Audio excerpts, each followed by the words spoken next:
ಸುರಪುರ ಸಂಸ್ಥಾನದಲ್ಲಿ ಒಂದು ದಂಡಿನ ಮಾರಮ್ಮ ಅಥವಾ ದಂಡಿನ ಮರಗಮ್ಮ ಅಂತ ಒಂದು ದೇವಸ್ಥಾನ ಇದೆ. ಎಲ್ಲ ಕಡೆ ನೀವು ಮಾರಮ್ಮನ ಗುಡಿಗಳನ್ನ ನೋಡಿದಿರಲ್ಲ. ದಂಡಿನ ಮಾರಮ್ಮ ಅಂದ್ರೆ ಏನ್ ಗೊತ್ತೇನ್ರಿ? ದಂಡಿನ ಮಾರಮ್ಮ ಅಂದ್ರೆ ಅದು ಸೈನ್ಯದ ಶಕ್ತಿ, ಸೈನ್ಯದ ಮಾರಮ್ಮ. ಸುರಪುರ ಸಂಸ್ಥಾನದ ಸೈನಿಕರು ಯುದ್ಧಕ್ಕೆ ಹೋಗುವ ಸಮಯದಲ್ಲಿ ಅವರ ಹೆಂಡತಿಯರು ಈ ದುರ್ಗಮ್ಮನ ಮುಂದೆ ದಂಡಿನ ಮಾರಮ್ಮನ ಮುಂದೆ ನೆರೆದು ತಮ್ಮ ತಾಳಿಗಳನ್ನ ಬಿಚ್ಚಿ ಆ ಮಾರಮ್ಮನ ಮುಂದೆ ಇಟ್ಬಿಡ್ತಾ ಇದ್ರು. ತಮ್ಮ ತಾಳಿಗಳನ್ನ ಬಿಚ್ಚಿ ಆ ಮಾರಮ್ಮನ ಮುಂದೆ ಇಟ್ಬಿಡ್ತಾ ಇದ್ರು ಅವರು. ಅಲ್ಲಿಗೆ ಸೈನಿಕನಿಗೆ ತನ್ನ ಸಂಸಾರದ ವ್ಯಾಮೋಹ ಹೊರಟೋಗ್ಬೇಕು. ನನ್ನವರು ಅನ್ನೋದು ಯಾರು ಇಲ್ಲ, ಸುರಪುರ ಸಂಸ್ಥಾನವೇ ನನ್ನ ಸಮಸ್ತ ತಾಯಿ ತಂದೆ ಅನ್ನೋ ಅಂಥ ಒಂದು ಭಾವ ಅವನಲ್ಲಿ ಬರಬೇಕು. ಹೆಂಡತಿಯವರು ಆ ತಾಳಿಯನ್ನ ಬಿಚ್ಚಿ ಮಾರಮ್ಮನ ಮುಂದೆ ಇಟ್ಬಿಡ್ತಾ ಇದ್ರು ರೀ. ಅದನ್ನ ನೋಡಿದ ನಂತರ ಸುರಪುರದ ಸಂಸ್ಥಾನದ ಸೈನಿಕರು ಯುದ್ಧಕ್ಕೆ ಹೋಗ್ತಾ ಇದ್ರು.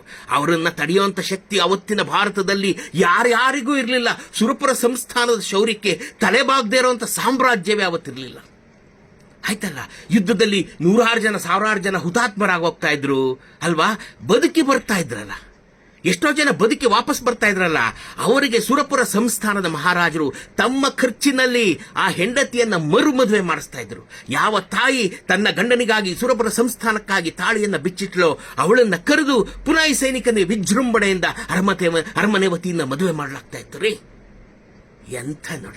ಎಂಥ ಹೃದಯ ಸ್ಪರ್ಶಿ ಸನ್ನಿವೇಶ ನೋಡ್ರಿ. ಇಂಥದ್ದು ಈ ದೇಶದಲ್ಲಿ ಎಲ್ಲಾದ್ರೂ ಆಗೋದಕ್ಕೆ ಸಾಧ್ಯವೇನ್ರಿ? ಅತ್ಯಂತ ಅಪರೂಪದ ಸಂಗತಿಗಳಲ್ಲಿ ಇದು ಒಂದು. ಸುರಪುರ ಸಂಸ್ಥಾನ ಈ ಎಲ್ಲ ಕಾರಣಗಳಿಗೆ ನಾವು ನೆನೆಯಲೇಬೇಕಾದಂಥ ಸಂಸ್ಥಾನ.